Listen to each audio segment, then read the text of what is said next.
Good evening, dear colleagues and fellow participants. We are delighted with the response we have received not only from Delhi and across India, but from Nepal, Bangladesh, Pakistan, Indonesia, and Iran. My colleague, Dr. Sushila, could not join us today. I'm Seema Grover, heading physiotherapy at Apollo Hospital, Delhi, and will be moderating today's webinar, the second in our series. It is my privilege and pleasure to welcome you all on behalf of the NeuroAid and Research Foundation, NRF, a not-for-profit organization engaged in providing subsidized and free physiotherapy services to indigent patients. Since February 2013, NRF has completed over 70,000 sessions. Please meet the team NRF here, which consists of 7 female and 2 male therapists, along with Raji ma'am, who's the driving force behind all of this NeuroAid activities, as well as all the centers which are here. So ma'am, can I please tell you for a minute to meet the participants? Can we check out the picture? Yes, welcome all of you. We're very delighted to have you. Thank you, ma'am. Before I introduce today's speaker, few points to please be noted. All attendees will remain on mute. There is some echo, kindly mute. Please send your questions on chat. We will address them before concluding the 3 sessions. Please complete the feedback form that will be sent to you at the close of the session, which will auto-generate your participation certificate. Our first speaker for the day is Dr. Vineet Bhushan Gupta, Senior Consultant, Pediatric Neurology at Apollo Hospitals, Delhi. He has been trained in UK in the Great Ormond Street Hospital, London, and Newcastle General Hospitals after completing his MD in Pediatrics. He has various publications and orations in national and international journals and conferences to his credit. His special interest is in the medical management of cerebral palsy and epilepsy in children. Over to you, Dr. Vineet Bhushan Gupta. So, good evening, everybody, and thank you, Dr. Seema, for a lucid introduction. The topic for today is early diagnosis and management of cerebral palsy and its comorbidities. I've chosen specifically the comorbidities because once a diagnosis of cerebral palsy or CP is given, the parents and the family feels disheartened and they just think nothing can be done and this is a gone case, which is not true. And thereby I've run through the basic overview will be like a little bit of definition, couple of slides, some important causes, what are the various clinical presentation of cerebral palsy, associated problems which are innumerable. I cannot elicit all of them, but definitely I'll touch upon the important ones. Early recognition, which is the theme of today's talk, and then the management. The management will be mainly rehabilitation, which myself will touch upon, and then my colleagues, Dr. Ramani and Dr. Anpa, will talk in detail about the therapeutic aspects. So cerebral palsy, there are a number of definitions has been advised in last so many years, but the only thing which has not changed is that it is the impaired movement and posture, which is the static thing in this condition. It is a very non-specific term. And why I'm saying non-specific? Because any child who is labeled as cerebral palsy can be a perfectly normal child like us going to school, but by definition, he has a little problem in his hand function or leg function, and that's why he's technically termed cerebral palsy. On the other extreme, the child may be completely bedridden and is not able to do anything, and that is also cerebral palsy. So that's why the cerebral palsy is such a generalized term, which should not be used loosely, and it should be always be specified the disability. So by definition, it is a non-progressive, may include perceptual problems, simple perceptual, a little bit of language deficit or intellectual involvement. They may or may not be there.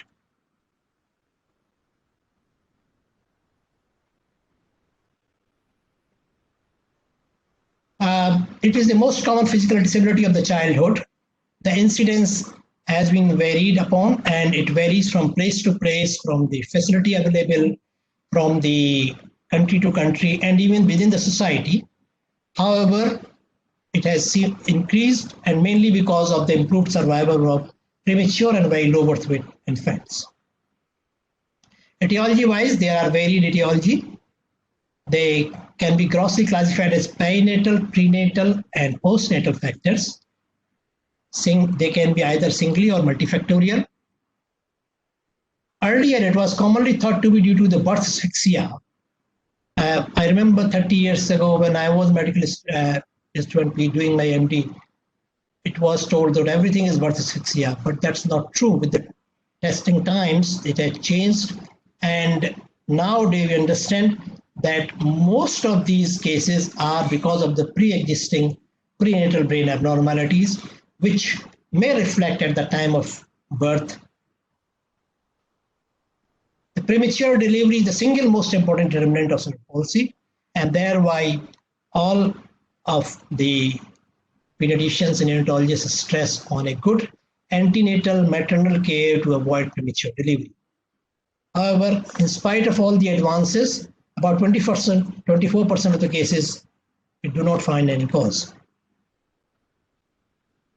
Among the causes, I will not go in details, but if I just say in general, at prenatal about 44%, out of which first trimester ones like chromosomal abnormalities, teratogens, genetic syndromes, congenital brain malformations. In the second trimester, intrauterine infection, which used to be a very big reason. However, with the time and with the gynecologist input more and more, the problems are less and less.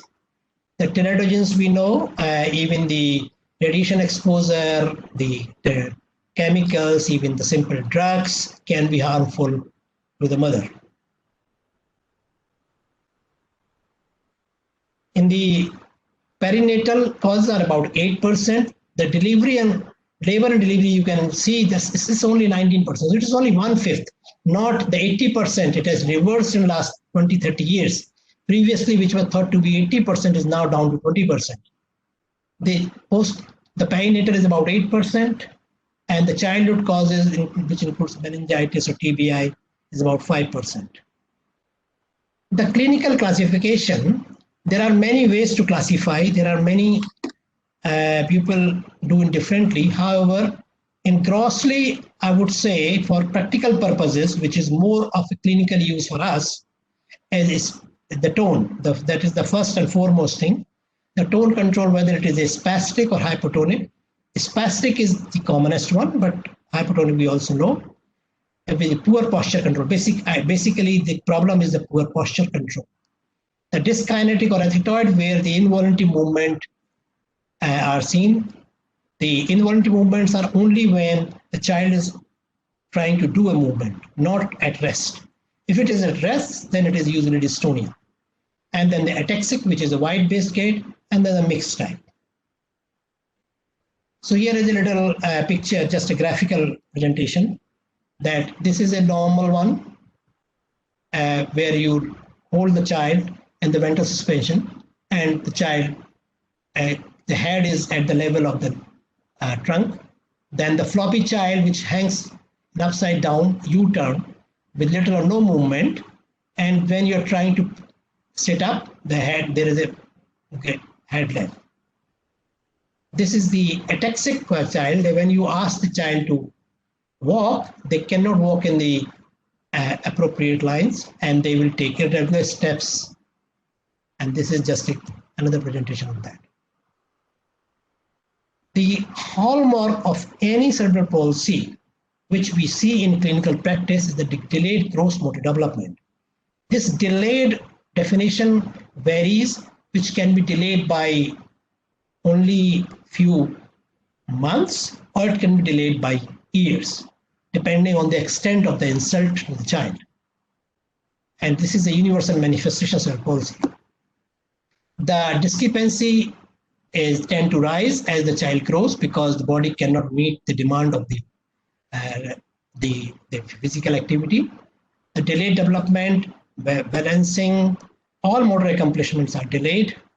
Abnormal motor performance, the preferential unilateral hand use before the age of 6 months is a very important hallmark, and one should not think that because the parent is using the left hand or right hand, the child is like that. No, it is always abnormal.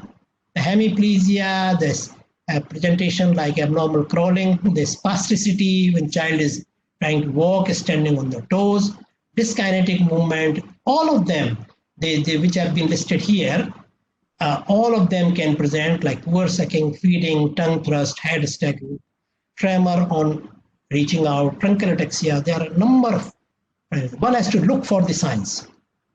This is just a graphical presentation again, where you can see the highlighted pictures, the diplegia, hemiplegia, and quadriplegia. There, you see.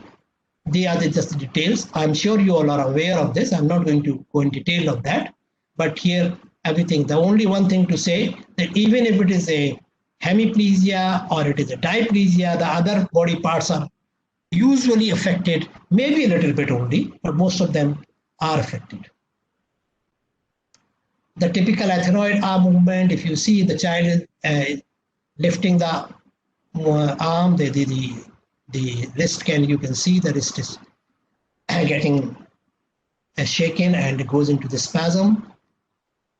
So basically, as I told you, I'm stressing again, this is the alteration of the muscle tone, which can be tested by resistant to passive movement.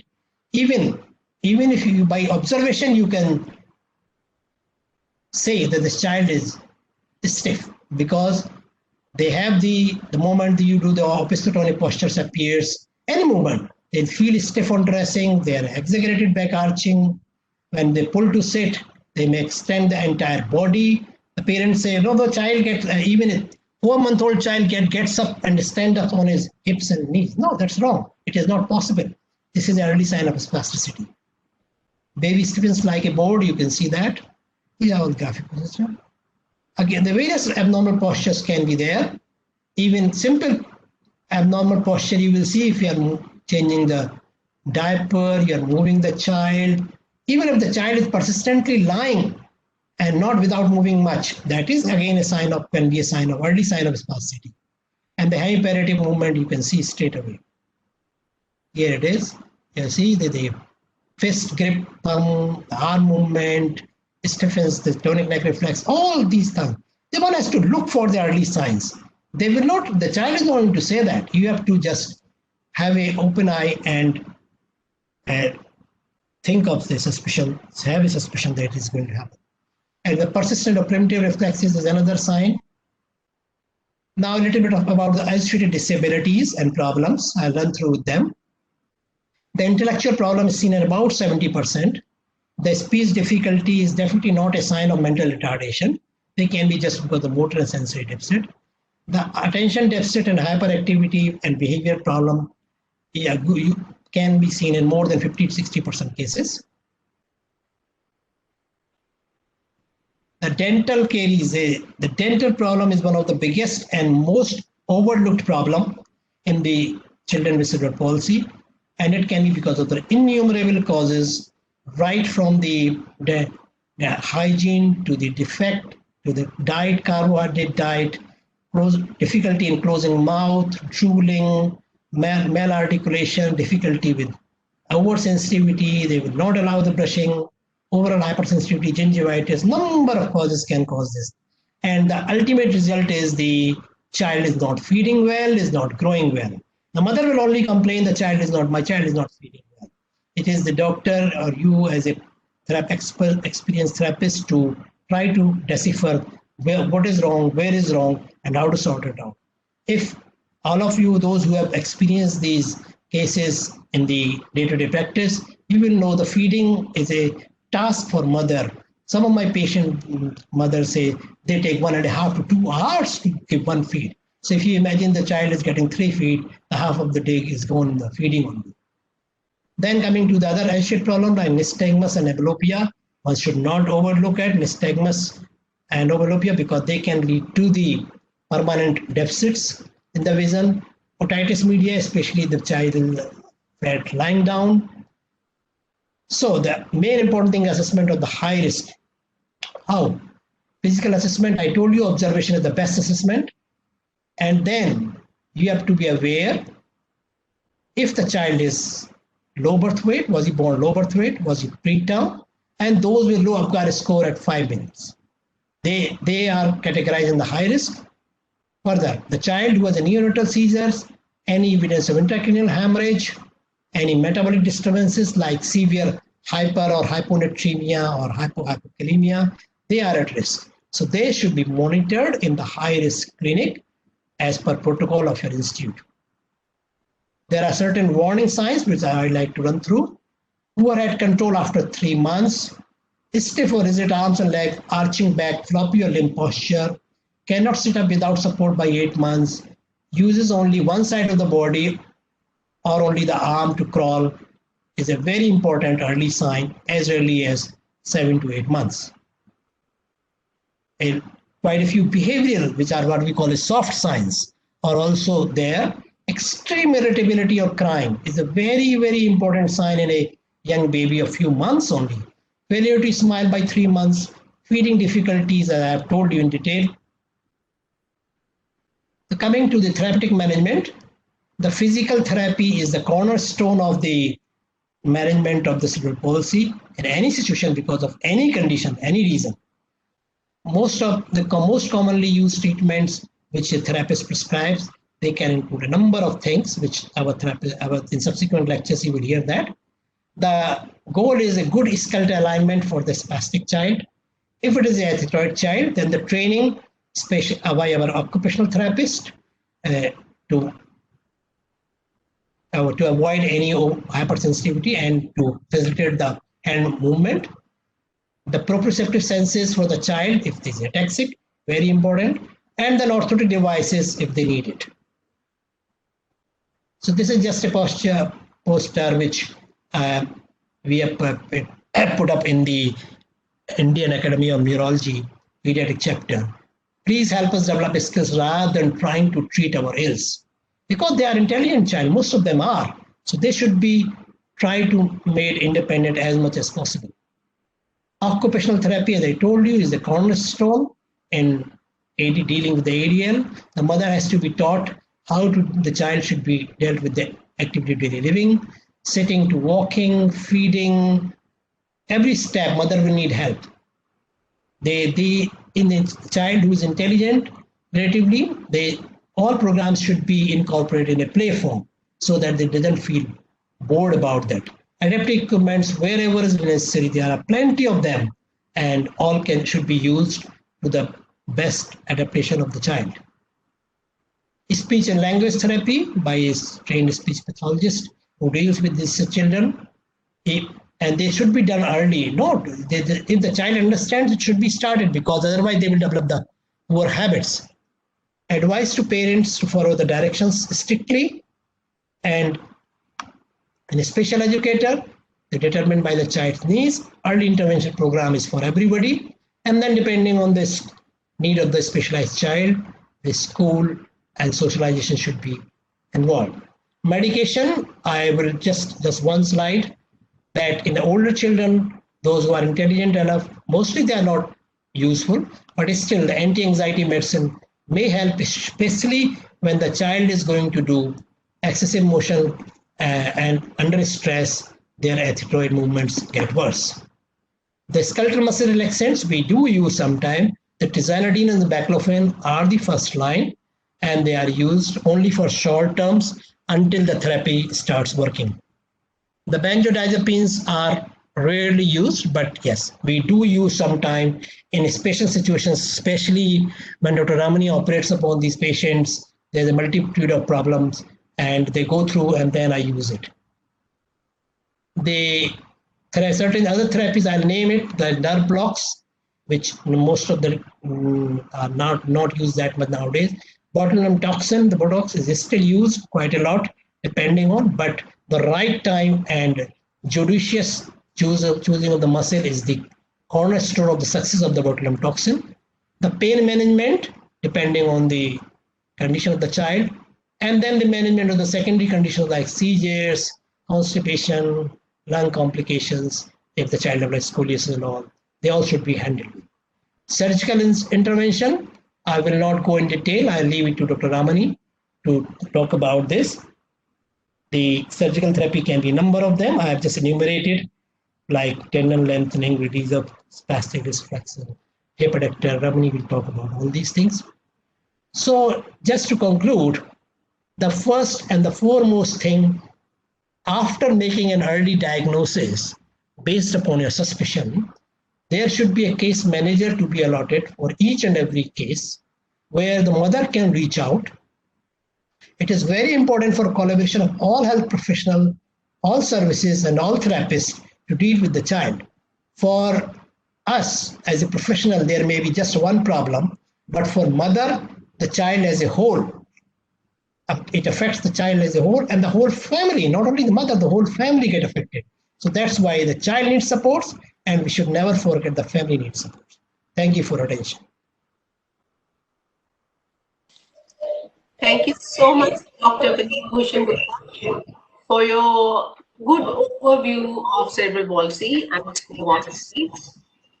Now, we'll go to our next speaker, Dr. Ramani Narasimhan, Senior Consultant, Pediatric Orthopedics at Apollo Hospitals, Delhi, past President of Pediatric Orthopedic Society of India, founded in 1994. Dr. Ramani is currently Vice President of the Pediatric Orthopedic Foundation of India, which is registered in 2014. Following graduation at Maulana Azad Medical College, Dr. Ramani went to complete his clinical fellowship in pediatric orthopedic surgery from Connecticut Children's Medical Center and completed his MS Orthopedic Surgery from KGMC Lucknow and received the prestigious Dr. B.N. Sinha Gold Medal. Dr. Ramani specializes in handling pediatric orthopedic trauma and the complete gamut of pediatric orthopedic disorders, including cerebral palsy, arthrogryposis, osteogenesis imperfecta, scoliosis, kyphosis, etc. It is interesting to note that Dr. Ramani is an accomplished musician too, with a passion for old Hindi film songs and is referred to as the Kishore Kumar of Apollo Delhi. Over to you, Dr. Ramani. Thank you very much, Dr. Seem. Can you hear me? Can you hear me? Very well, sir. Okay, thank you for your kind words. I really thank the organizers for giving me the opportunity of presenting this talk. All right, so after a very illuminating talk by Dr. Vineet, in fact, let me also say that it's quite often that Vineet and I sometimes join hands in the initial part of diagnosis. Sometimes the diagnosis can be a problem in cerebral palsy.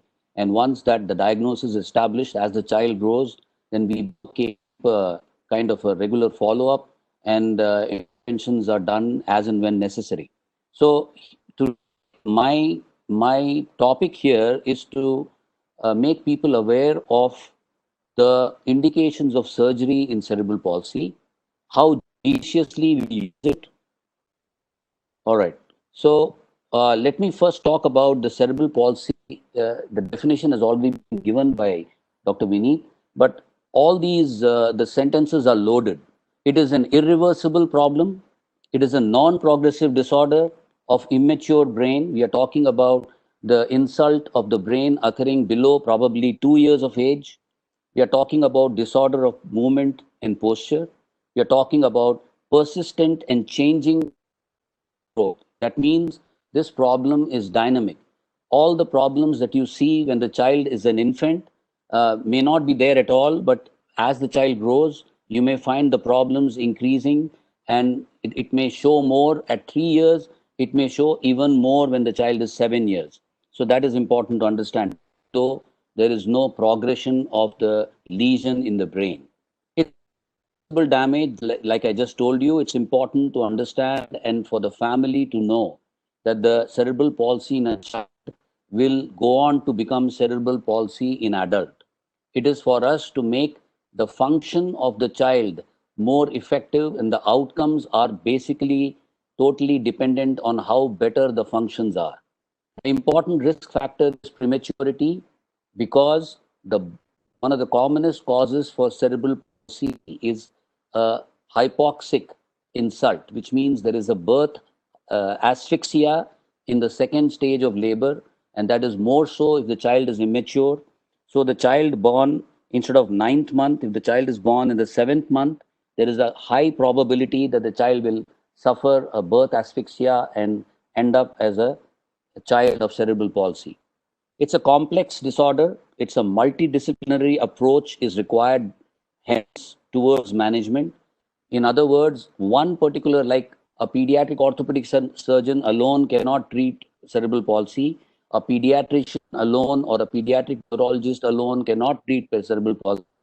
There has to be a rather convergence of all disciplines, of personnel of various disciplines, like a pediatric orthopedic surgeon, pediatric neurologist, times a neurosurgeon, physiologist, of course, is the most important, an occupational therapist, and orthotists, the guys who make braces, who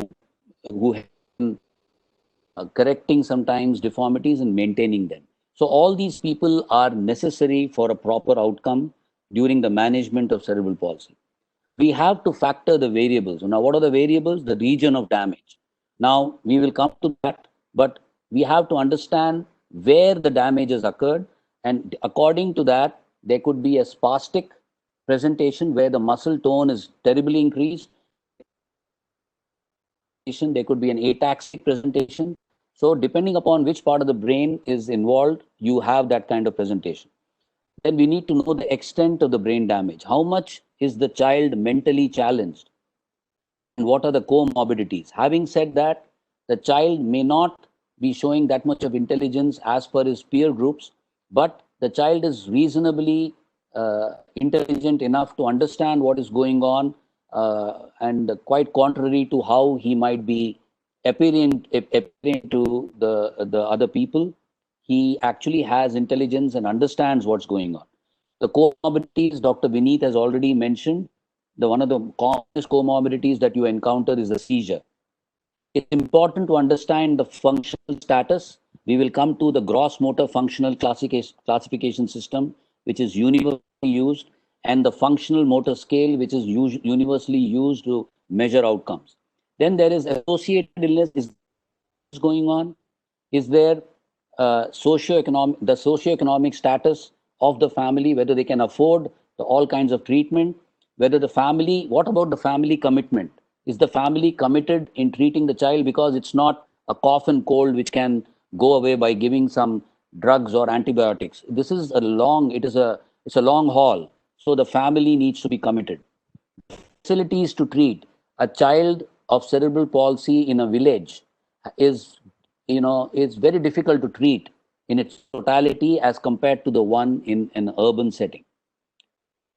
Types of cerebral palsy, I mean, Dr. Vineet has already talked about it, but what is important to understand is the spastic type, as pointed by the arrows, is the commonest, and they are the ones which are most predictable to any kind of an intervention that we do, fortunately. The other ones, the extrapyramidal, as we call it, the athetoid, rigidity, tremors, ataxic ones, they are most unpredictable, and we have to be very wary whenever we do an intervention in them. There is a physiological classification. It could be monoplegia involving just one limb, usually the lower limb. It could be a diplegia where the lower limbs are involved more than the upper limbs. And this is how the diplegic child will have a stance called a jump gait. You'll come to there is a hemiplegia where the child on one side and the lower limbs are involved. It could be a triplegia where both the lower limbs and one upper limb is involved. It could be a quadriplegia where all the four limbs are involved, more involved child having more problems. And this is how the child is usually confined to a wheelchair, and that's how the child looks. Injury to the nervous system, there is a loss of selective muscle control, dependence on the reflex primitive patterns for ambulation, abnormal muscle tone, relative imbalance between the muscle across the joints, and deficient equilibrium reactions. There could be secondary deformities where the bone growth would follow the abnormal muscle forces. There could be growth disorders occurring over time, distorted joint reactions forced to distorted bone shape. In spastic diplegia, thus, hip subluxations, partial dislocations, long bone torsion, and foot deformities are common. Then we come to this gross motor functional classification scale. Now, what's important to understand is this is a universal classification scale which is being practiced, and it's important to understand where the child lies. It starts with level 1, where there is a least affectation, and goes on to level 5, where the child is totally involved and mentally very much challenged and confined to a wheelchair. Then there are several in the middle, where this level 2 is the child is having problem in uneven surfaces, catches hold of the railings when he's climbing the stairs. Then level 3 is when he uses walkers, crutches, or elbow crutches, and for short distances may use long distances. Level 4 is when he uses most of the times aids and wheelchairs for short distances, and does not really stand and walk too much. And we have already talked about the level 5. Then there is functional motor scale to measure outcome. Like I said, the management goal is like this is just reverse. The FMS or functional motor scale 1 will be the person who is maximally involved, and it goes on till 6. So we want the functional motor scale to improve whenever we are intervening. So we can't expect that a person with functional motor scale 2 will suddenly jump to functional motor scale 5. We have to be realistic, and we have to understand these functional motor scales will improve just by 1 degree, and if we are extremely lucky, it will get better by 2 degrees. But that is, in other words, FMS2 would go to FMS3. If you are very lucky, it will go to FMS4. So we need to talk to the family accordingly. What are the orthopedic issues in CP? There could be contractures, there could be hip subluxations and dislocations, there could be foot deformities, there could be gait disorders, we'll come to that. There could be spinal deformity, there could be upper limb deformities, there could be fractures, pathological fractures, because there is an inherent weakness in the bone due to demineralization, because the child is not really ambulatory and walking, and the bones are leaking out calcium. And what is walking? Walking is falling, and what prerequisites for a normal gait. Now, what is important in a gait? The gait has been studied extensively in the context of cerebral palsy. There have been gait labs, expensive, of course, but people have studied gait videos. And what is important to understand is when we walk, there is a stance phase where the foot is in contact with the ground, and there is a swing phase. The stance phase occupies about 65% of the gait cycle, whereas the swing phase will occupy about 35%. In the context of that, we have to understand that these are the prerequisites of a normal gait. There has to be a stability in stance, clearance in swing. We are talking about the ground clearance, appropriate pre-positioning for initial contact, adequate step length, and there has to be energy conservation to get better outcomes. So keeping this in mind, there could be gait errors. There could be errors in stance. There is a huge list with contractures, foot slap, unstable base, abnormal foot progression angle, excessive lordosis, where there is an anterior curvature of the spine with the head thrown backwards, lateral trunk sway, inadequate heel rise, crouch. There could be errors in swing. There could be foot drag, inadequate hip flexion, foot drop, stiff knee gait, persistent knee flexion. There could be gait patterns here. So when we talk about gait patterns, this is a monoplegic toe-toe gait. If you see here, you can see this kid walking. Let's see the left foot. This is not totally on the ground. The child is walking with the toe touching the ground on the left side. Whereas here on the right side, this kid has a jump gait. We'll talk about the jump gait in a moment, but this is a diplegic, both the lower limbs involved. See this kid happy, moving around. But what is important to understand is as this kid is growing up, he's going to put on weight. It's going to be difficult for him to move around. So we need to be thinking about interventions at this stage.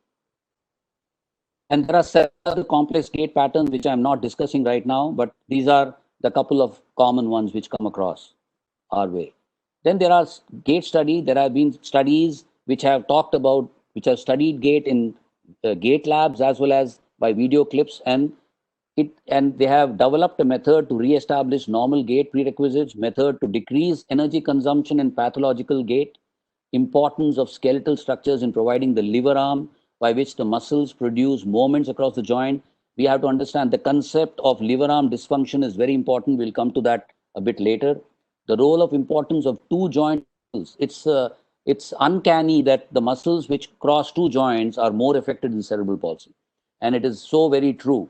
Like, for example, the rectus femoris, which is one of the quadriceps, which crosses the hip joint as well as the knee in the front of the thigh. Then there is gastrocnemius, which crosses the knee as well as the ankle from at the back of the leg. Then there is adductors, which cross the hip joint as well as the knee joint. And there are hamstrings again, which are crossing the hip joint and the knee joint. So these are the muscles which are more commonly involved, and they're all two joint muscles. The importance of separating primary and secondary abnormalities and their coping responses are also important. Now we talk about the liver arm dysfunction, originally coined to describe particular orthopedic deformities arising in an ambulatory child of cerebral palsy, describes a general class of remodeling, traumatic deformities, including hip subluxation, torsional deformities of the bones or foot deformities, and the muscles or the ground reaction force must act on the skeletal livers, produce locomotion, abnormalities of the liver arm systems, interfere with the child's ability to walk. So we will talk about why we are talking about liver arm dysfunction, because people have now realized that we should do less of the soft tissue surgeries and more of the bony surgeries in order to get better outcomes, because touching soft tissue will invariably lead to weakness in these soft tissues, which are very difficult to restore. Liver arm dysfunction examples is, for example, short liver arm can be seen in coxa valga. It's a term for an increased neck shaft angle. The thigh bone, which is called femur, the upper part of thigh bone, has a neck shaft angle of approximately 125 degrees to 130. Anything more than that becomes a coxa valga. It decreases the liver arm, compromises on the function. Flexible liver arm in a pes planus flat foot, malrotated liver arm in external tibial torsion, abnormal pivot or action point in hip subluxations and dislocations, for example, and positional liver arm dysfunction in erect versus crouch gait. We'll talk about crouch gait in a moment. Approach in the management has to be multidisciplinary. I have already touched this. The management is to focus on realistic goals. We cannot tell a family of cerebral palsy that whatever we do, the child will be normal. It is not possible. We are just improving the function of the child. We need to tell the family that when the child is completed growth, you want that child to be as independent as possible, because you guys are not going to be around forever. The child needs to be as independent as possible. That should be the focus. And the reliable predictor for ability to walk is independent at the age of 2. That's one of the things in the family. What are the treatment modalities? We have already emphasized on the fact that the physiotherapy and occupational therapy are the main aspects of management. But to increase their effectivity, you need to get these things in. At a younger age, you get in the baclofen, oral meds. Nick has already spoke about it. We sometimes do casting to stretch out the muscles and them. Can use orthosis, hand aids. There are so many orthoses. This is not the forum to be discussing orthosis. It's a totally different presentation. There can be botulinum toxin infiltrations. Again, this is not the forum where we do, but just a word about it. We generally try to do these infiltrations in a younger child. I would start doing it at 1.5 years and go on till about 5 to 6 years at times. But basically, it is to delay as much as possible the surgeries which we would plan at a later age. We'll talk about that. Then we can also substitute these botulinum toxins by phenol injections. We can use baclofen pumps, which are put in the peritoneum in the abdomen, and they are timed in such a way that they release baclofen intraperitoneally, and they can reduce the tone of the child. But again, it needs to be done in a very proper way. Sometimes you get the pediatric surgeons involved in the process. Then in certain centers, not in our center, we do selective dorsal rhizotomy. It has to be, the case selection is extremely important here. Again, the idea is to selectively reduce the tone of the muscles, but sometimes there could be disastrous side effects. So at least we don't do it, but there are centers which practice it on a regular basis. On my side, I practice surgery judiciously, and we'll talk about that again. Which and when. What is important? The case selection is the key. Age is an important determinant, and we are generally relatively aggressive in ambulatory CP, cerebral palsy. This is jump gait. You see the child having toe-toe gait. The toes are touching. The ankle is plantar flexed. Here it's younger child, so child is showing more of hyperextension in the knee, but a little older child will show flexion. There would be scissoring. The child will start walking. You have seen already the gait of a diplegic child showing jump gait. I've already shown that. It's pretty common in a relatively younger child. Then this is crouch gait. We always try to prevent this crouch gait. See the difference in the ankle. The ankle, there is a dorsiflexion instead of plantar flexion. And this is something which you generally, it's a natural progression of a cerebral palsy child, even if you do nothing. But we always try in the course of the treatment that we try to prevent this or at least reduce it in order to increase the effectiveness of locomotion.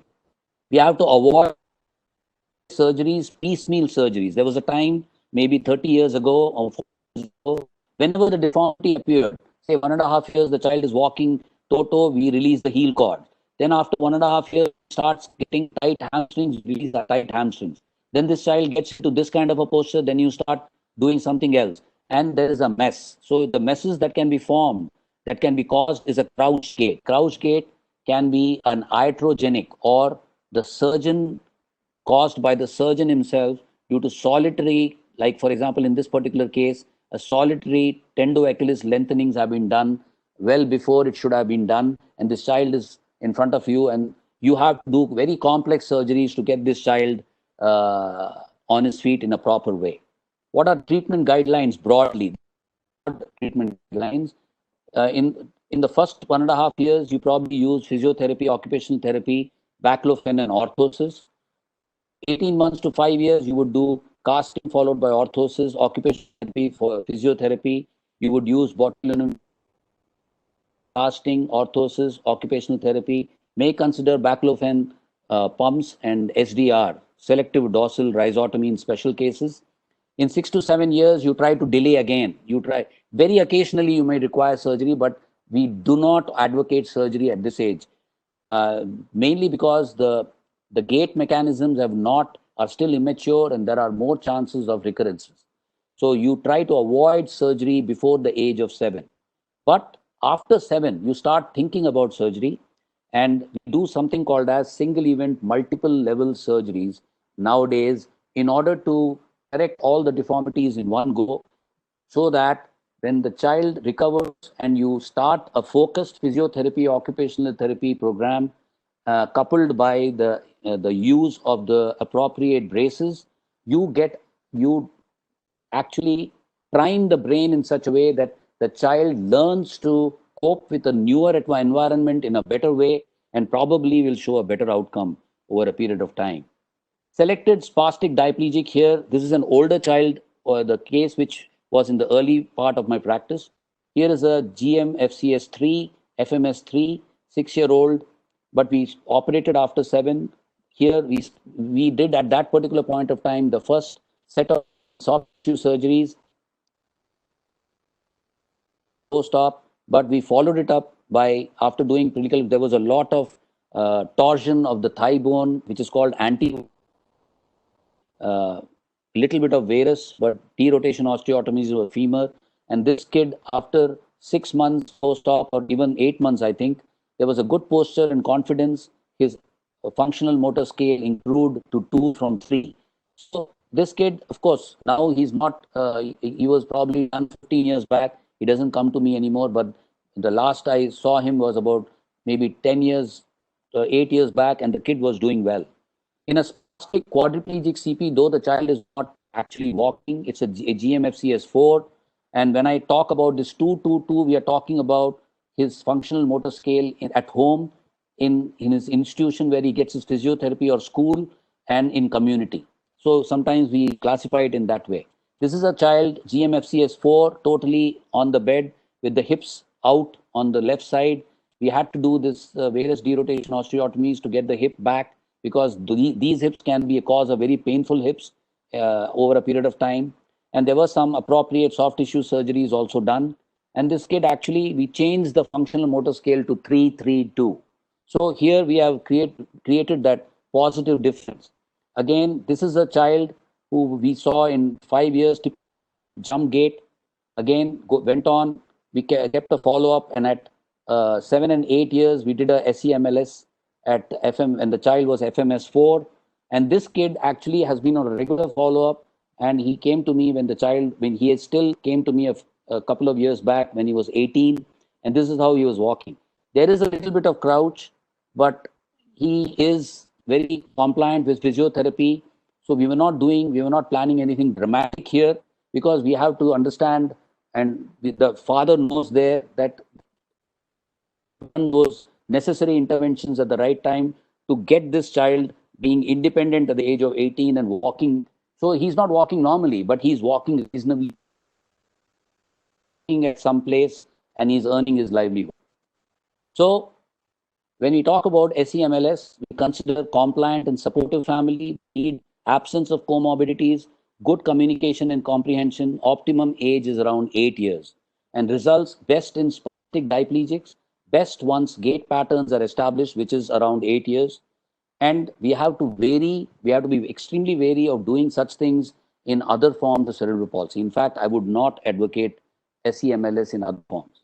These are relevant literature. I'm not talking about this. On the left side, in Journal of Pediatric Orthopedics, it talks about as the child is growing, you get all these deformities lined up, and at about 8, you have all these deformities which you can correct. On the right side, it talks about the single event multi-level surgeries, which are very, very useful, and the effects can go on till about 5 years. Then this is about the hip, because the hip becomes an extremely important joint which gets affected by ambulatory cerebral palsies, and most likely in quadriplegics or GMFCS 4 and 5. So hip surveillance is extremely important, regular x-rays, clinical examinations. And this paper concluded that combined femoral and pelvic procedures sometimes are needed for hips with high migratory percentages. I'm not going into details, but the focus is on hip surveillance. And this is a 9-year-old GMS4 with a hip dislocated. And here I'm not talking about any details here, but what I'm trying to say, we did a lot of things. But what we didn't do is, somehow I felt that the open reduction was not important. And this particular child, we did everything, but we didn't do an open reduction. And maybe we should have done that, and we should have been a little bit more careful. But even after all the necessary precautions, this kid he dislocated his hip more. What is important is this kind of a problem with lot of muscle tone, abnormal muscle tone across the joint, especially hips, we have to be extremely wary about what kind of prognosis we are giving. You always don't have an hunky-dory kind of a result. You can have complications, but these complications can also be tackled. So here, the surgical interference should have been all or none. I should have done everything under the sun. So that was more important to get the best outcomes. And surgery for neuromuscular scoliosis in CP, yes. See, these are the this is not my patient. I have picked it up from the Texas Scottish Rite Hospital from Dallas. That is their patient. But just to illustrate, now all these kids with scoliosis, neuromuscular scoliosis as we call it, they are all GMFCS 4 and 5. And because they cannot properly see themselves in the times do the spinal stabilization, we put a rod and the various screws and give them an internal spin to stabilize the spine, because we know that this kid, when he's sitting on the wheelchair, he's going to sway. Even though we give a modular wheelchair, he's always sway and it's going to cause a lot of problems. More importantly, the morbidity is decreased because scoliosis per se is going to be relentlessly progressing, and it is going to press upon, especially the thoracic ones, are going to press upon the lungs and reduce the vital capacity of the lungs and indirectly affect the lifespan. So we need to correct the scoliosis. And unfortunately, in our private setting, not many people come and agree for this kind of a surgery, which is understandable. But there are centers which are regularly doing it, and it is a recommended form of treatment, especially in a progressive neuromuscular scoliosis. And it pays to remember the child with CP always becomes an adult with CP, and is the optimum time to intervene to maximize the function of patient with cerebral palsy. And at the same time, we have to understand the surgery isn't a magic wand. It's not going to make everything all right. And previously operated cases pose a very huge challenge. And the surgical mantra nowadays is tackle less of soft tissue and more of bony. We have to remember to correct any liver arm dysfunction. And surgery in CP has an established role. So finally, repetitive clinical examinations and gait video clips help to, because everybody doesn't have a gait lab, though it's an important tool. Gait video clips from frontal and sagittal on the side views, and understanding and reading it will make you understand that how to tackle this particular patient. Avoid the birthday syndrome. We have already discussed that. No surgeries before 7 years of age. Focus on restoring the liver arm dysfunction.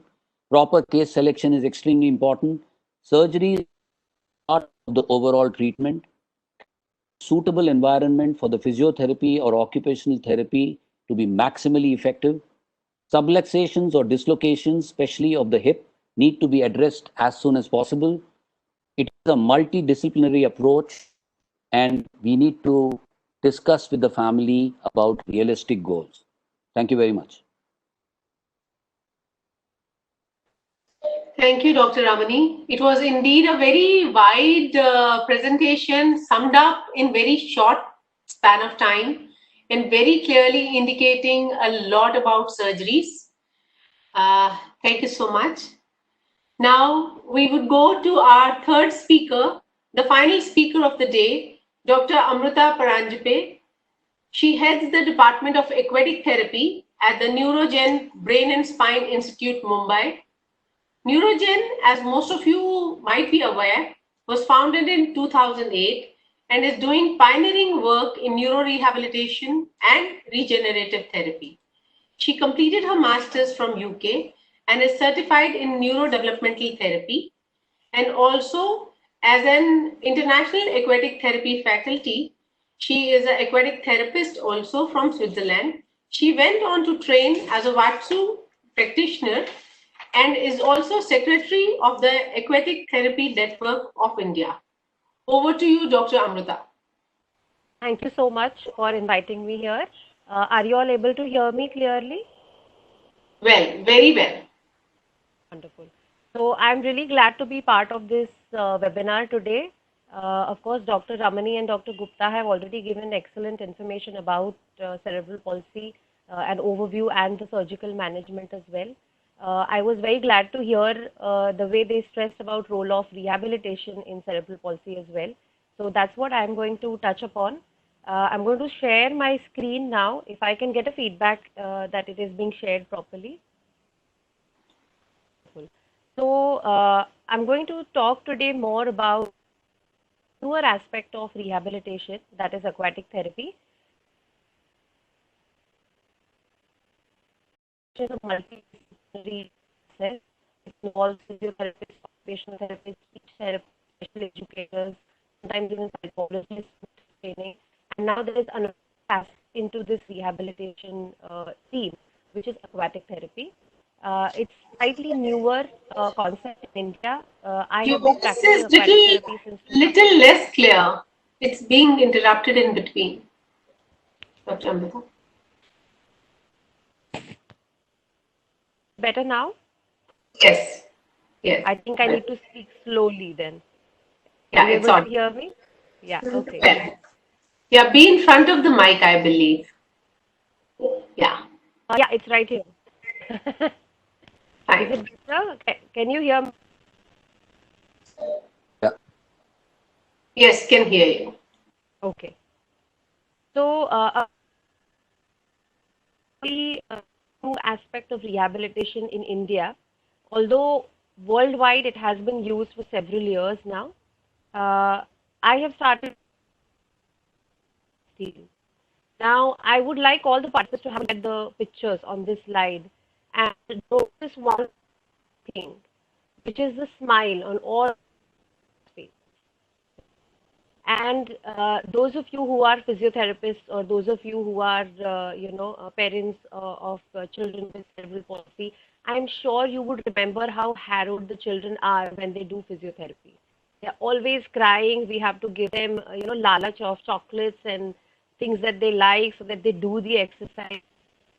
It is very difficult, or we have to put in a lot of effort so that the child can enjoy the exercise at the same time. But in water, if you see, children automatically enjoy, or children automatically like it. So that's the first and foremost benefit as a physiotherapist. I feel that when I take a child in water, I don't really have to put in a lot of effort so that the child enjoys that therapy. What are the other benefits, of course? Why do we need aquatic therapy in cerebral palsy in addition to the land-based rehab? We have a very well-established, a discipline of physiotherapy which gives definite improvements in children. Then what do we need aquatic therapy for? What is the added advantage of that? I'm getting the message that it's still not clear. I'm just going to hold my mic like this. So, That's need for aquatic therapy, this is better? Yes, it's better. Yeah, okay. So the need for aquatic therapy in cerebral palsy, I've just enlisted a few points which are most common. The first and foremost is water helps defeat gravity, which as therapists we have seen gravity is like one of the biggest enemies sometimes of children with cerebral palsy, that they are not able to achieve certain postures or alignments or certain movements because they are not able to work against gravity. Water helps in facilitation of movement, promotes motor learning, helps in strengthening of the muscles. It also prevents fibrotic processes and thereby the tightness and the difficulties that can happen in children. It helps to reduce inflammation. So there is some research on the cytokines that are produced systemically upon water immersion that actually help to reduce inflammation in the body. It also helps to reduce joint dysfunction and improves cardiovascular endurance as well as respiratory strength and respiratory endurance. I'm just going to go one by one as to how that is achieved. So, how it minimizes the gravity. So, the biggest quality or the most important quality of water, which is buoyancy, that is an upward force that water puts on anything that is immersed in water. This counteracts the force of gravity, which pulls everything down towards the center of the earth. Secondly, the physiological effect it has on the musculoskeletal system because of the uh, joint reaction or the ground reaction force. Why is that? So the gravity is what gives the weight to the body, right? How strongly it is pulling it down. Now, when the effect of gravity is cut down, the relative weight of the body reduces. And if we see here, at the neck level, it is almost only 10% of the weight of the body that can be perceived. So you can imagine the knees of a spastic diplegic child who walks in the crouch gait. If we can give him 90% weight reduction or 90% weightlessness, how much of a benefit he would feel just by being in that environment. So it has a very good effect on the musculoskeletal system. So it also helps in reducing joint dysfunctions by improving their posture, their alignment, and thereby, of course, the strength of the muscles also. They improve in their motor patterns as well. How does it help to, facilitate movement, improve motor learning? So, when we learn a movement, it is a very complex process, and we need a lot of sensory input so that we can learn a motor output or we can learn a motor pattern.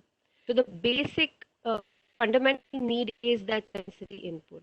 Once we have that input, we have learned how to perform a movement. Then, of course, practice makes it more refined. So, in water, the density of water is 1 and the density of air is only 0.0013. So, water is much denser than air. So, when we do any movement in water, however small it may be, it gives a lot of sensory feedback to us. So I'm sure many of you would have gone in swimming pools themselves.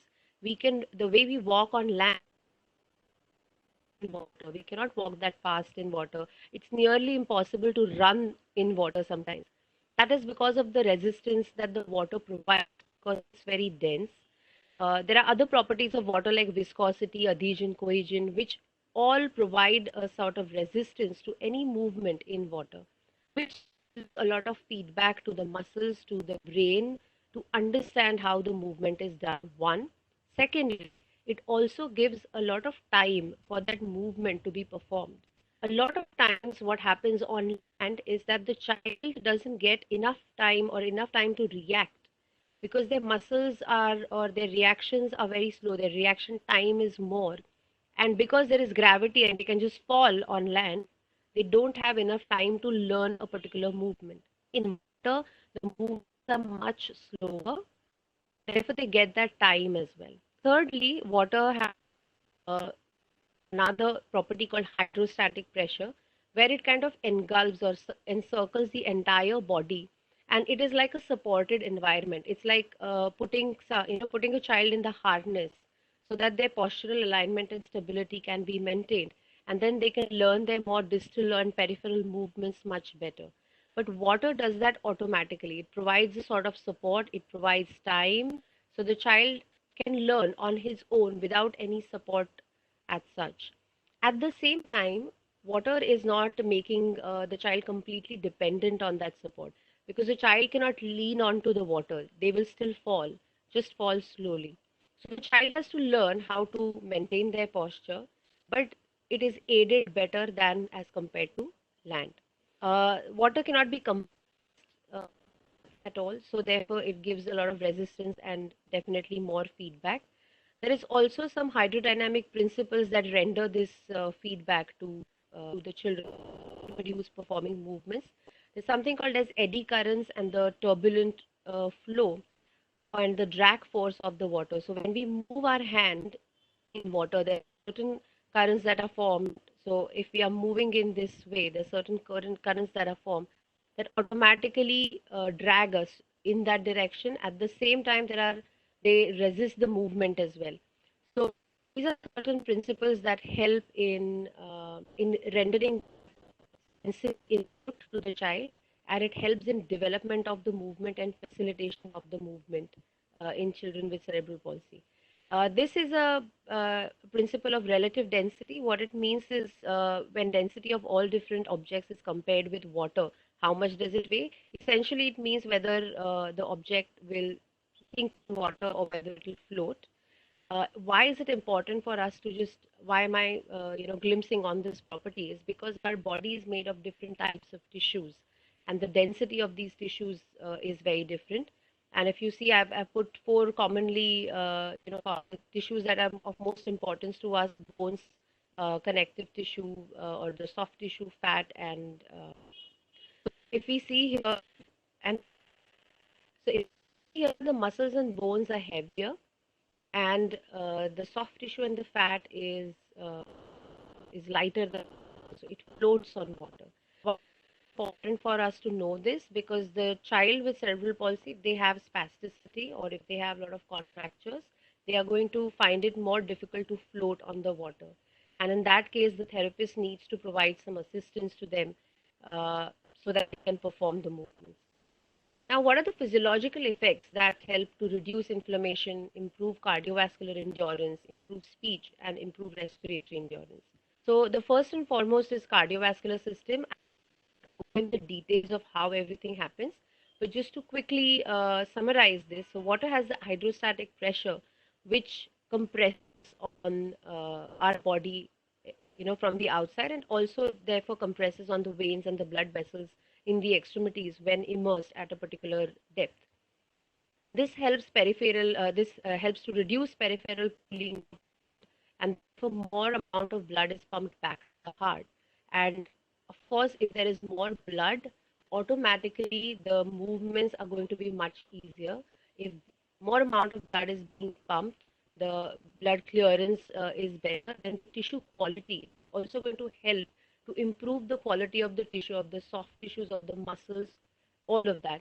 So if we give this exposure more and more to children, we have a chance of maintaining the tissues peripherally, at the same time maintaining their cardiovascular endurance. So that is something that, as Dr. Ramani correctly pointed out, a child with CP is going to grow to become an adult with CP. And then they are also going to have the lifestyle disorders and other diseases that any other child or any other adult may face. What are we, if their movements are impaired, how do we train the heart? So water gives that excellent opportunity for us to maintain their cardiovascular endurance and cardiovascular health, despite the limitation that they have in the movement. So what about the respiratory system? Now this seems like a which is going to give the end result of that, which shows that the work of breathing is increased by 60%. One of the reasons is, of course, the hydrostatic pressure that is compressing on the chest wall, and you press against that, the pressure of the water to breathe. So obviously, it increases effort that is required for breathing. The small video that shows this is an inspiratory spirometer. You can see that on land, 1,700 ml, and in water it is, so he's about chest deep, and it was about somewhere between 12 to 1500.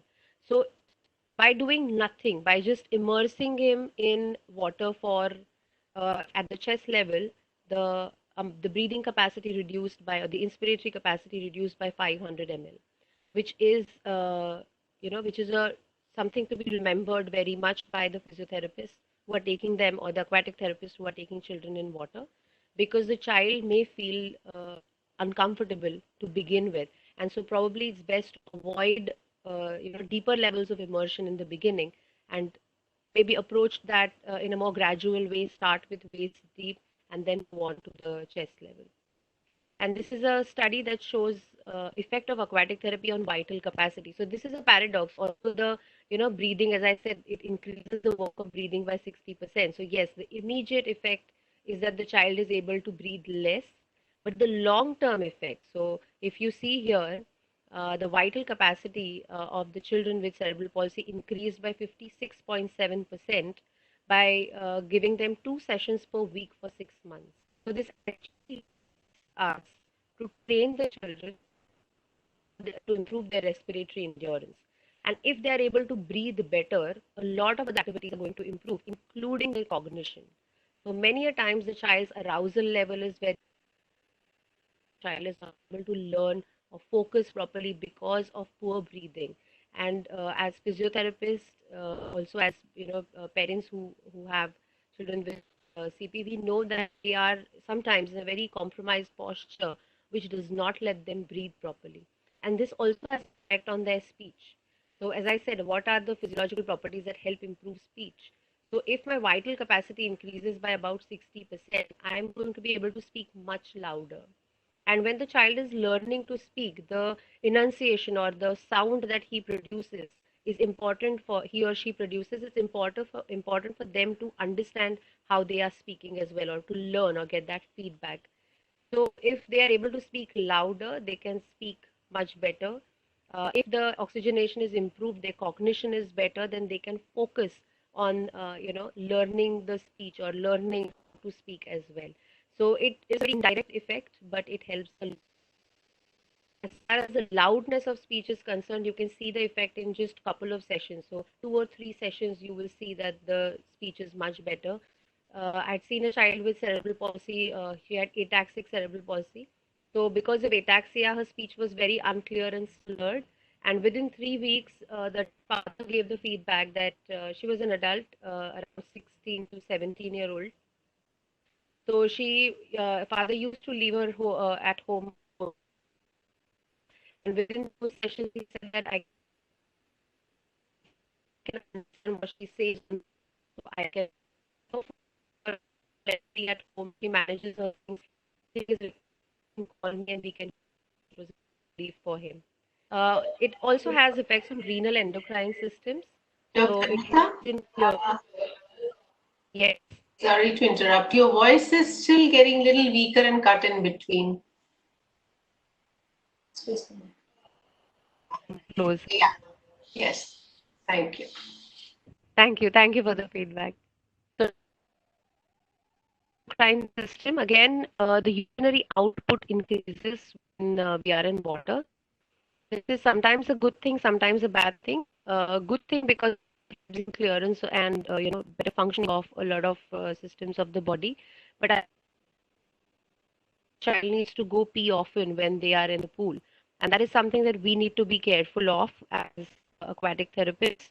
We may feel excited and enthusiastic, and we may want to keep the child in water for an hour or so. But the child, if they are not able to tell you about their bowel and bladder, then you need to be careful. Maybe have smaller sessions of therapy, a smaller duration of therapy, so that you can manage that. Otherwise, it's a hazard for the pool hygiene and the pool environment. Uh, Water immersion also helps in improving the levels of epinephrine, norepinephrine, and dopamine, which we know are the happy hormones. And that's why children are happy as well. That's why we all feel happy when we are in water. Of course, these levels increase significantly at the 3 and 4 hours of immersion, which we will never experience in our therapeutic sort of scenario. Nervous system. So most important, it has a lot of effect on, as I said, the sensory feedback because of the temperature. So most of the pools that are used for therapeutic, there the temperature is maintained up to 34 degrees Celsius. So it's slightly warm water that you do the therapy in. So the temperature, the touch of the water on your skin, and the hydrostatic pressure and resistance to movement, it stimulates all the pressure receptors as well. It has a relaxing effect because it activates the reticular activating system. It suppresses the sympathetic system, and so that has a natural relaxation effect. It reduces anxiety by increasing the plasma dopamine.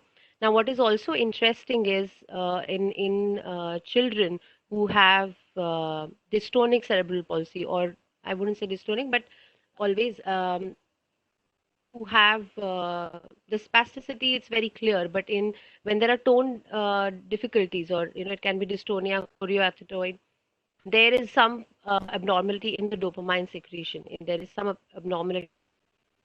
Uh, so that is the reason for an abnormal movement. So if immersion in water helps in improving the dopamine levels, maybe temporarily at that point, it will also have an effect on the movement on the physiological or a systemic basis.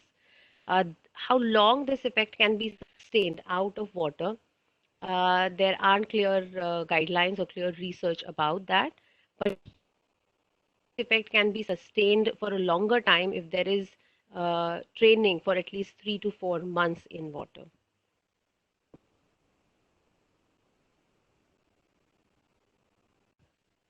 Yeah. So just to, I had summarized all the points through it. We don't need to say that again. This is just a small video to show how the dystonic movements change then and there. So this is a child with dystonia. Normally, I wouldn't make them do activities like this in water. This is just for demonstration.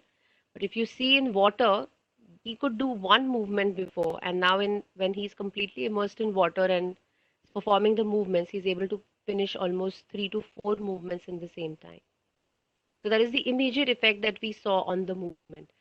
Is this because there's suddenly some change in the brain or there's sudden improvement? So of course not. It is a temporary improvement. But as a therapist, this is very good for us because this opens a huge window of opportunity for us to give them activities, to make them experience new postures, new movements, which they can then retain on land as well after sufficient training has been done. This is another girl if you see her pattern, the way she is walking on land. And this is without any therapeutic intervention. The therapist is not really supporting her in any way, just to make her comfortable in walking. That is the goal. But if you can see, the hip knee flexion movement has improved a lot in this, and the weight shift or the weight bearing is also better in this environment. So it provides a greater degree of freedom of movement. It provides a greater degree of movements in the joints as well. If now the therapist has an opportunity to train them, okay, I'm just going to pause this video. So if the therapist has the opportunity to train patients in this environment, we can achieve a lot more. So this is another patient who had uncontrolled scissoring while walking. Oh,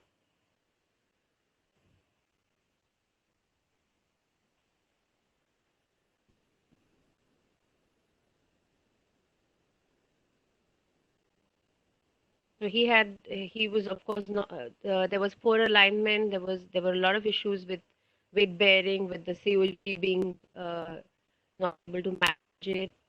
Now this is the first session, so this is not a therapeutic active movement, but you can see how happy he is in just doing some movement with his legs. And again, here I've not really targeted to do any therapeutic activity. I've just given him the opportunity to see how he can walk on his own. And you can see the movement difference in water and on land, how fast the movements were in water. There's no reciprocal pattern in water on land, but in water, he himself could explore and make some change in his own movements. So that is the opportunity the environment provides us as therapists, which I think is huge, and it have a great effect on the patients. Now he's a patient, he's an adult, so I've added that video. If you see, the movement pattern wasn't a lot different before and after the session, but earlier he felt the need to have to hold the support of the railing, but later on he was walking independently. So it gives a sort of within this one session, so it gives them a degree of confidence that they are able to perform movements, which is also very important for us, especially in case of adult cerebral palsy. So what is aquatic therapy? I'm again not going to go into the jargon and the definition of that, but it is just making use of this environment, this unique environment that the water provides us, to get as much as therapeutic benefit that we can get for these children, to make them most independent functionally. There are different techniques that can be used. Water specific therapy, Badraga's ring method, clinical Aichi, Vatsu, and aquatic aerobic exercises. These are all different modalities that can be used in water. Now, what is the evidence for aquatic therapy? So I've been saying so much. There's my experience, of course.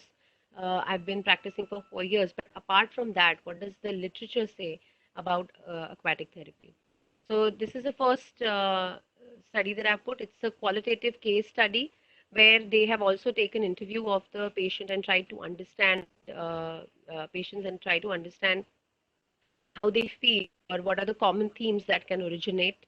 And what they found that the connection with the environment, so they enjoy the environment of water itself, their postural movements and the improvements in the posture and the mobility is something that helps them. The opportunity to perform tasks. So as I said, on land, many of the times they are not able to perform that activity at all.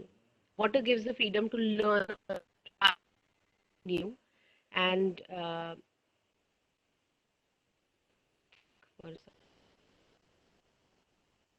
yeah, so there is another study that is recently published in April, actually 2020, and this actually says how water can, so if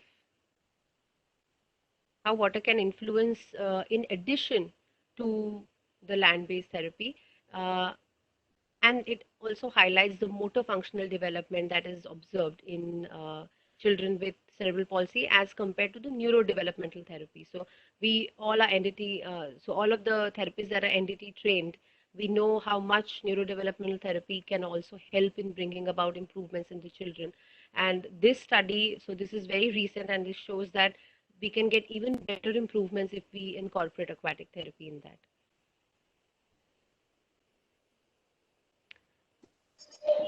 Yeah, so if you see, this is another study, and they have a long-term follow-up for 5 children. After 12 months, also they've done the follow-up, and what they found was there's an improvement in motor as well as balance skills in these children. Uh, there's another study here which highlights how the motor performance improves.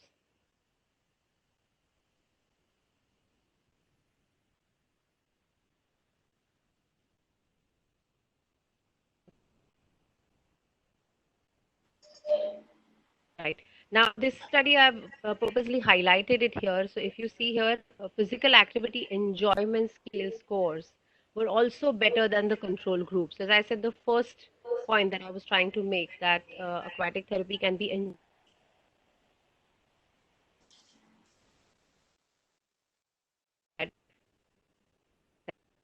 more enjoyable.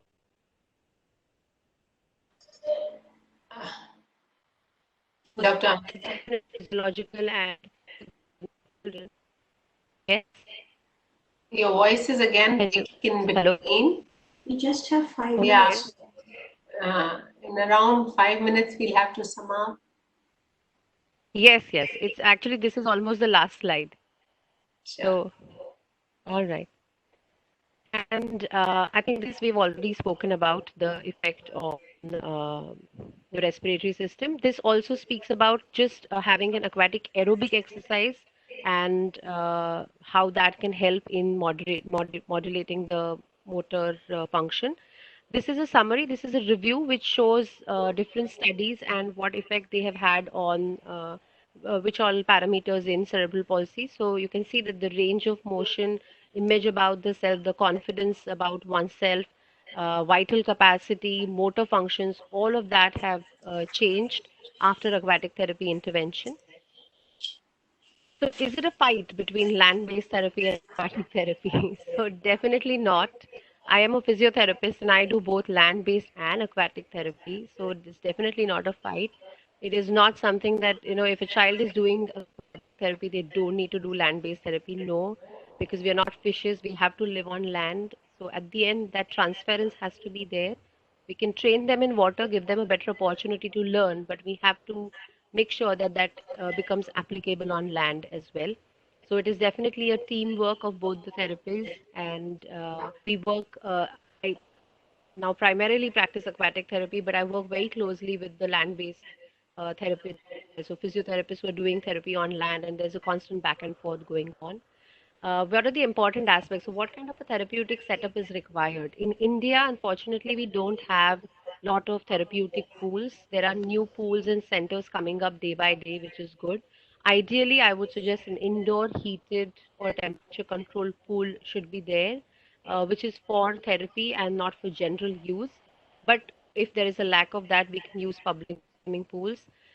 In Delhi, especially, I have heard from a lot of my patients that it's difficult to use the public pools because most of the time of the years it can be very cold in Delhi and you cannot use the pools there. And that is a parts of India as well. So an indoor heated pool would be the best. What are the contraindications? Absolute lack of bowel bladder control is a relative contraindication from the pool hygiene point of view. If the child has uncontrolled seizures, then that is also a complication because children, the reflection of the light from the water can sometimes trigger the seizures for them. Also, the sudden difficulty of breathing and sudden change of the environment can trigger that. If they have any wound on the body, then that is a contraindication. If they have difficulty in swallowing, so their swallowing is not proper, then it is a contraindication because every child instinctively put their mouth in water and try to gulp the water. So if they cannot swallow properly, there's a huge risk of aspiration there. So we have to be careful with that. Are there any side effects if done by a supervised therapist? No, there are no side effects for the therapy, but it has to be done by a trained person who understands what are the risks. For how long? If you see in the research, usually 2 to 3 times a week, but for up to 4 to 6 months may be important to bring a very permanent and measurable change in the children. So this is my humble department. This is the pool that I practice in, and this is my team. I wanted to mention them because without them, I would not be able to get all these beautiful videos and present it in front of you all. So thank you once again for giving me this opportunity to talk about aquatic therapy, the newer aspect in rehabilitation. These are my contact details. If anybody would like to know more about the education in aquatic therapy, how to train to become a therapist, or any other information, you can contact on this. So thank you. Thank you so much. Thank you, Dr. Amrita, for such a widespread evidence-based therapy and the information in totality. Thanks for all your time. We are running little short of time, so our participants have very overwhelming response, and there are various questions, around 30 plus. So we'll just take one question. I believe first of my question goes to Dr. Vineet Gupta, where one of the participants has asked, is there any possibility if there is a premature birth? As you said, 7 months of the twins, one child is fine and another one is affected with CP. If yes, then why so?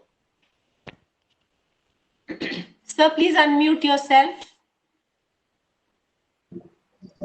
Yeah, I heard the question. Can you hear me now? Yes, sir. Right. The question for a common person might be right, but if you understand that the twins can be of different types, they can be monochorionic, they can be dichorionic, or they can be monozygotic or dizygotic. So depending on the what twinicity is, means if I assume that this twin, it's a twin in which one was normal, other is was a problem, because this is an acquired insult. This is not a genetic defect which is determined by the any parameter from the mother.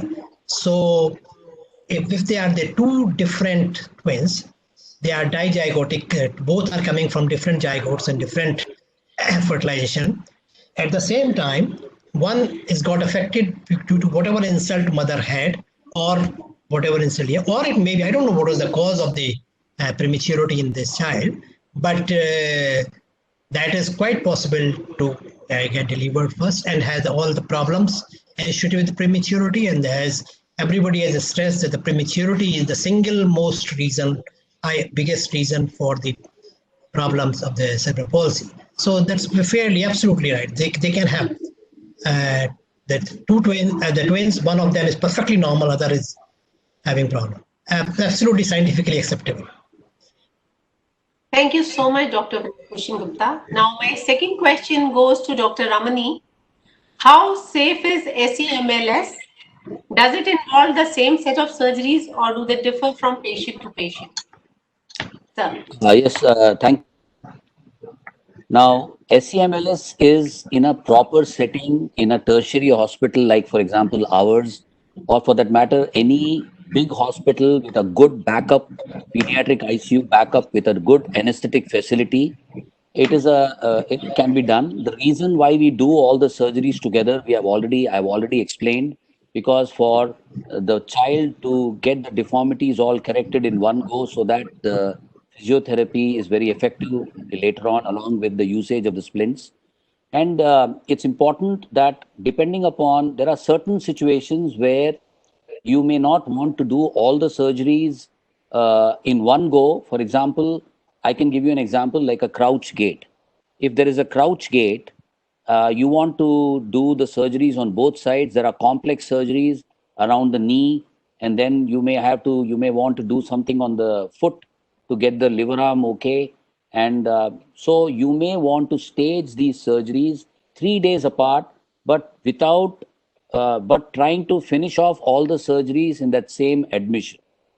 So sometimes you have to take a call, discuss with the anesthetist, check out the medical status and the general tolerance of the child.